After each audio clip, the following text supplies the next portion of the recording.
Ok, alors qui est l'homme qui a sexualisé la publicité française? Qui est l'auteur du pain, du vin et du boursin? C'est ce qu'on va voir ici dans cet épisode Smart Learn. Si tu n'es pas encore abonné à cette chaîne, sache que tous les jours, 7 jours sur 7, tu vas recevoir mes meilleurs scoops, informations, théories, cas pratiques pour t'améliorer en communication pharmaceutique. Ceci dit, tu peux également rejoindre mon canal privé Telegram et tu es libre de cliquer sur son lien d'accès dans la description de cette vidéo.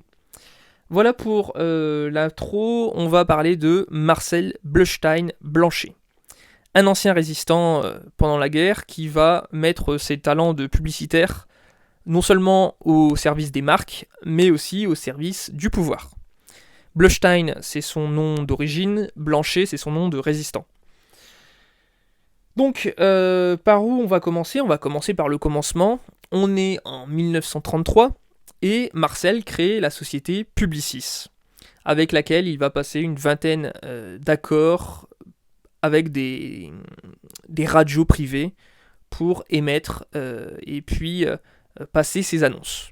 Pour la radio publique, c'est un peu plus embêtant parce qu'il y a une interdiction officielle de ne pas émettre. Et Marcel va la contourner en organisant des tombolas financés par ses clients, en créant des concerts, des compétitions sportives parrainées par ses sponsors. Donc c'est un petit malin, Marcel, qui va créer tout un empire de la radio avant la guerre.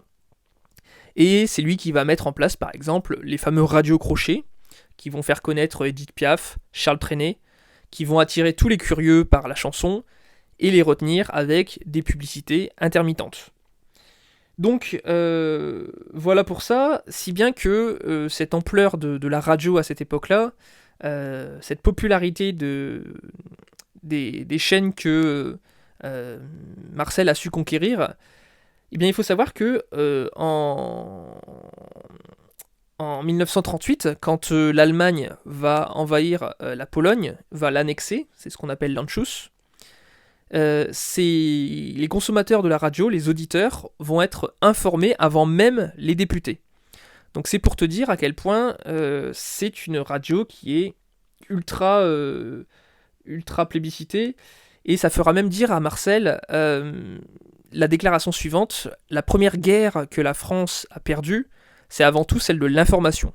Parce que quand tu vois que dans le camp adverse, tu te retrouves face à des Goebbels, forcément que la France ne pouvait pas gagner plus que ça le conflit en 1940. Donc voilà pour ça, tu comprends toute la popularité de ces radios. Et puis, une fois la guerre passée, c'est Marcel qui reprend ses activités et fonde en 1949 Métrobus, qui est la régie publicitaire de la RATP.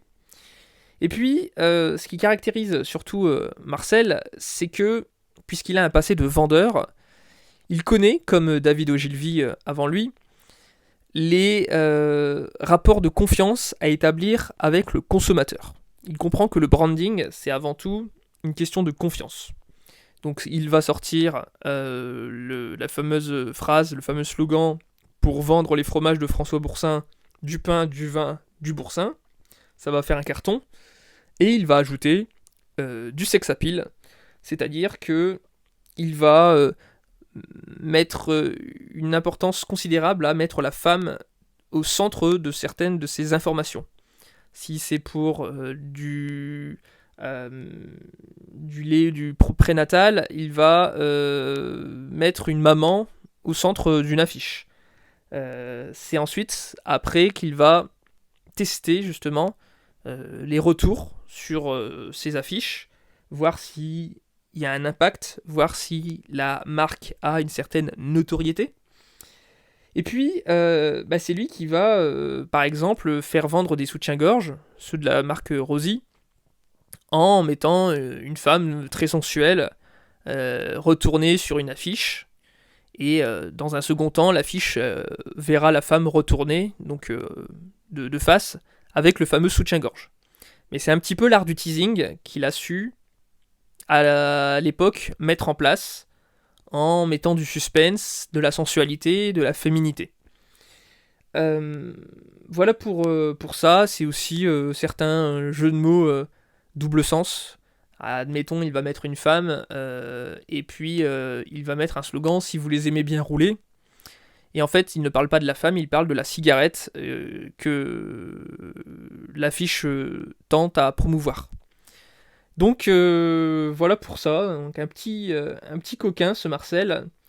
Et puis surtout un très bon communicant qui a su s'entourer des meilleurs Américains en communication. Il va accueillir en France Dichter. Dichter, je t'ai consacré un épisode qui lui est dédié.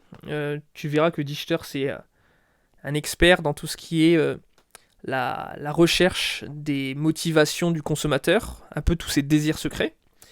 Et puis, c'est aussi une question du dialogue. La question du dialogue, chez Marcel, elle est essentielle, parce qu'il considère que la persuasion, et ça je te fais sa petite phrase sympa, la persuasion ce n'est pas un monologue, cela se joue à deux, persuadé et persuadeur, et chacun finalement peut se défendre.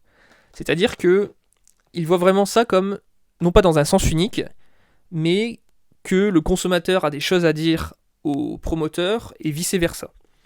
Et donc du coup dans cette publicité de dialogue, c'est là qu'il va introduire en France des témoignages de consommateurs. Parce que les Français veulent, pour être convaincus, avoir d'autres témoignages. Donc c'est un peu une histoire entre consommateurs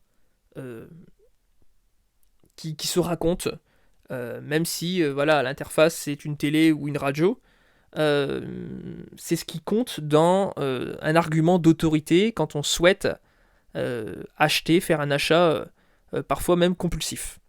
Voilà, je te laisse pour cet épisode. Il a peut-être été préparé un peu plus rapidement celui-ci, mais j'espère qu'il t'a plu.